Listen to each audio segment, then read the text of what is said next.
Assalamualaikum warahmatullahi wabarakatuh. Video kali ini kita akan bahas atau mungkin kita akan lebih pada diskusi lah ya tentang solusi untuk menghadapi DC lapangan pinjol yang meresahkan.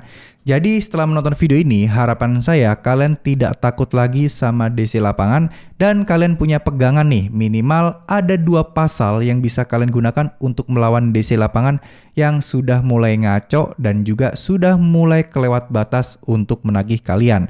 Nah, sebelum itu kita harus ketahui dulu syarat atau mungkin batasan-batasan seorang DC yang ingin menagih kalian ke rumah itu mereka boleh dan tidak bolehnya ngapain aja sih. Nah, disarikan dari etika penagihan hutang debt collector, etika penagihan sesuai hukum yang harus diterapkan debt collector antara lain, tenaga penagihan harus menggunakan identitas resmi dari bank atau pemberi kredit yang dilengkapi dengan foto. Terus kemudian penagihan harus dilakukan tanpa ancaman, kekerasan atau tindakan yang bersifat mempermalukan. Nih, harus garis bawah ya, tindakan bersifat mempermalukan.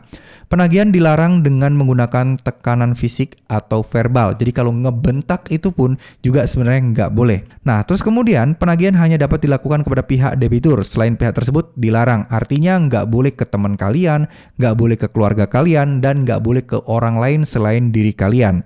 Terus kemudian, penagihan melalui sarana komunikasi dilarang melakukan secara terus-menerus yang bersifat mengganggu. Nah, ini banyak banget dilanggar ya, yang terus bener-bener ditelepon, terus kalau nggak diangkat itu bener-bener nggak berhenti-berhenti. Nah, selanjutnya penagihan hanya dapat dilakukan di tempat sesuai alamat penagihan atau domisili debitur. Nggak boleh tiba-tiba di kantor, nggak boleh juga tiba-tiba di mall, tempat umum itu nggak boleh. Nah, sebenarnya kenyataannya sekarang banyak kok yang di jalanan dan kemudian banyak juga yang di kantor. Tapi ya ini mungkin karena orang yang ditagih ini tidak mengusutnya secara hukum dan juga tidak mempermasalahkan atau membuat ini menjadi sebuah hal yang bisa dituntut gitu ya teman-teman. Padahal ya orang-orang rata-rata pasrah gitu aja. Makanya benar-benar dimanfaatkan habis-habisan sama oknum DC seperti itu. Lalu penagihan itu hanya boleh dilakukan dari jam 8 pagi sampai jam 20 atau jam 8 malam ya. Jadi sesuai dengan waktu di alamat debitur. Terus kemudian penagihan di luar domisili atau waktu yang ditentukan hanya dapat dilakukan dengan persetujuan debitur. Artinya kalau misal ini nagihnya mau di kantor atau nagihnya mau di rumah orang tua, nah harus dengan izin di si debitur dulu.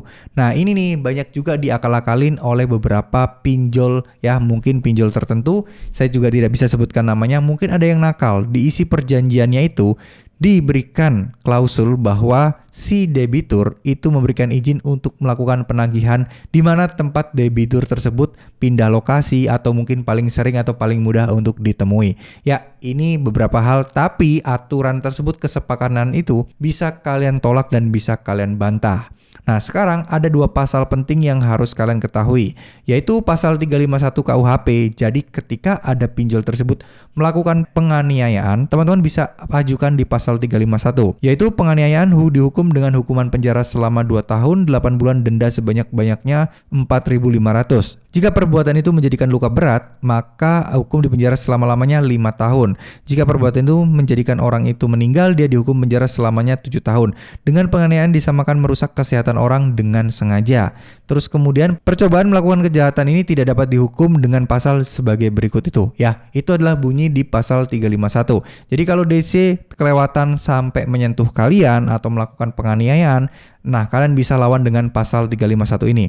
Atau kalian juga bisa menggunakan pasal 310, yaitu barang siapa sengaja merusak kehormatan atau nama baik seseorang dengan jalan menuduh dia melakukan sesuatu perbuatan dengan maksud yang nyata akan tersiarnya tuduhan itu, dihukum karena menista dengan hukuman penjara selama-lamanya 9 bulan atau denda sebanyak-banyaknya 4.500. Nah, teman-teman bisa lihat ya, jadi kalau menghina terus mempermalukan di depan umum, itu kalian bisa tuntut di pasal 310 ini. Jadi ancam aja balik jika mereka mengancam kalian. Ya ancam aja balik, kalian akan kalian akan membawanya atau membuat ini menjadi masalah secara pidana. Kalian akan laporkan, akan tuntut dengan pasal 310 ini sudah lebih dari cukup jika mereka membentak dan menghina kalian ya. Jadi gitu ya teman-teman, ini adalah salah satu informasi yang penting untuk kalian ketahui. Jadi semuanya itu kalian itu juga dilindungi oleh hukum meskipun kalian tidak bisa membayar hutang kalian. Tapi bukan berarti teman-teman bisa dianiaya, bukan berarti teman-teman bisa direndahkan, karena semuanya sudah ada aturannya dan sudah dilindungi oleh pemerintah. Ya, OJK pun juga menerapkan aturan yang sama dan sangat-sangat membela bagi nasabah yang gagal bayar atau telat bayar. Terima kasih, semoga informasi ini bisa bermanfaat. Wassalamualaikum warahmatullahi wabarakatuh.